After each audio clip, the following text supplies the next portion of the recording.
पाहू शकता तुम्ही या सुक्या दांड्यांची भाजी किती जबरदस्त झालेली आहे। तर स्वागत आहे तुमचं माझ्या मनीषाज रेसिपी युट्यूब चॅनलवर।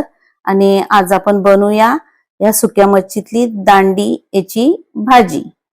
छोटे मासे असतात त्यांना सुकवलेले असतात त्यांना दांडी म्हणतात, तुम्ही काय म्हणता ते कमेंट करून सांगा। हे आपण आता साफ करून घ्यायचे। तर त्यांचे हे जे डोके असतात हे काढायचे आणि सुकवलेले आहेत त्याच्यामुळे ते लगेच तुटलेही जातात। या पद्धतीने आपल्याला हे सगळे आधी साफ करून घ्यायचे।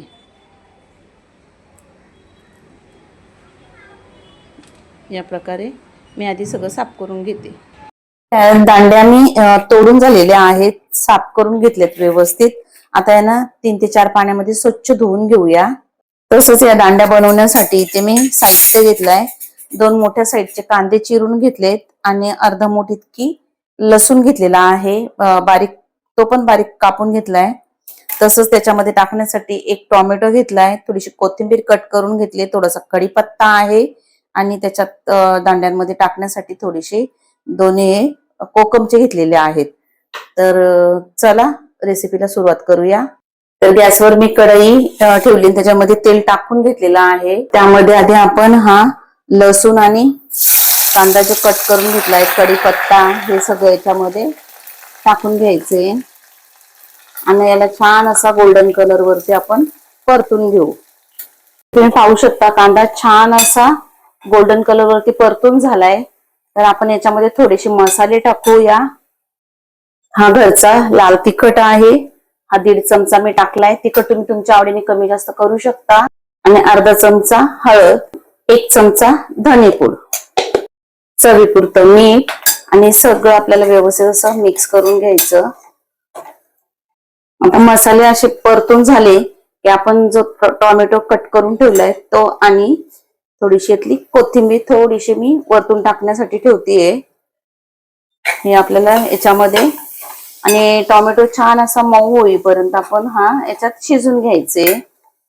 तर हाही असा व्यवस्थित परतून झालाय तर थोडासा पाणी टाकायचंय, मसाला जळू नये म्हणून। आणि झाकण ठेवून आपण 5 मिनिटं वाफेवर शिजून घेऊ। इथे 5 मिनिटं झाली आहेत, आपण चेक करूया। आणि टोमॅटो छान असा मऊ झालेला आहे, तुम्ही पाहू शकता साईडला तेलही सुटलंय। तर आता आपण हे जे दांडी आहेत, सुक्या मच्छीतले छोटे मासे असतात त्यांना हे दांडी म्हणतात, जे आपण स्वच्छ धुवून घेतले ते आता याच्यामध्ये टाकून घेऊ। हे सगळं या मसाल्यामध्ये व्यवस्थित असं मिक्स करून घ्यायचं। आणि तुम्ही पाहू शकता हे मस्त असं मिक्स झालंय। तर आता आपण त्याच्यामध्ये थोडं पाणी टाकूया, जास्त पाणी नाही टाकायचं। अर्धा ग्लास इतकं मी पाणी टाकलंय फक्त हे दांडी शिजण्यासाठी, आणि ते जास्त काही वेळ लागत नाही दांडी शिजायला।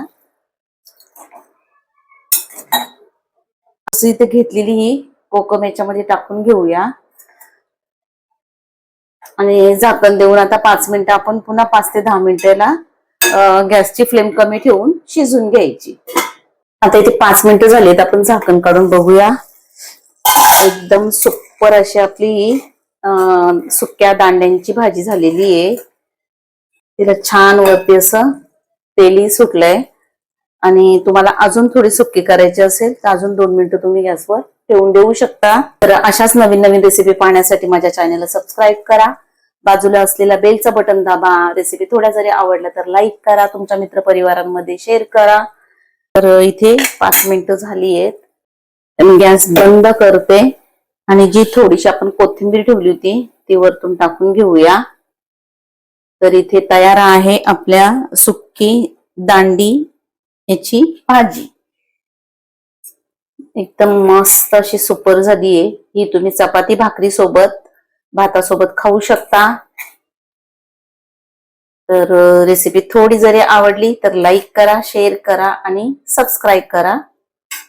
भाजी आपण ही प्लेट मध्ये वाढून घेऊया, सगळं मिक्स करायची व्यवस्थित। आणि पाहू शकतो एकदम मस्त, आणि आज आपण ती चपाती सोबत खाणार आहोत।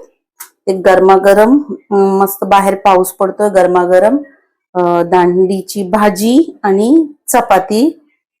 तर या पद्धतीने जर तुम्ही दांडी मच्छी बनवली तर खूप सुपर होते.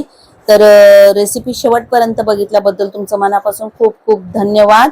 आणि रेसिपी थोडी जरी आवडली तर लाईक, शेअर, सबस्क्राईब करा. तर चला पुन्हा भेटूया अशाच एखाद्या जबरदस्त आणि मस्त रेसिपी सोबत. तोपर्यंत मस्त खा आणि मस्त रहा.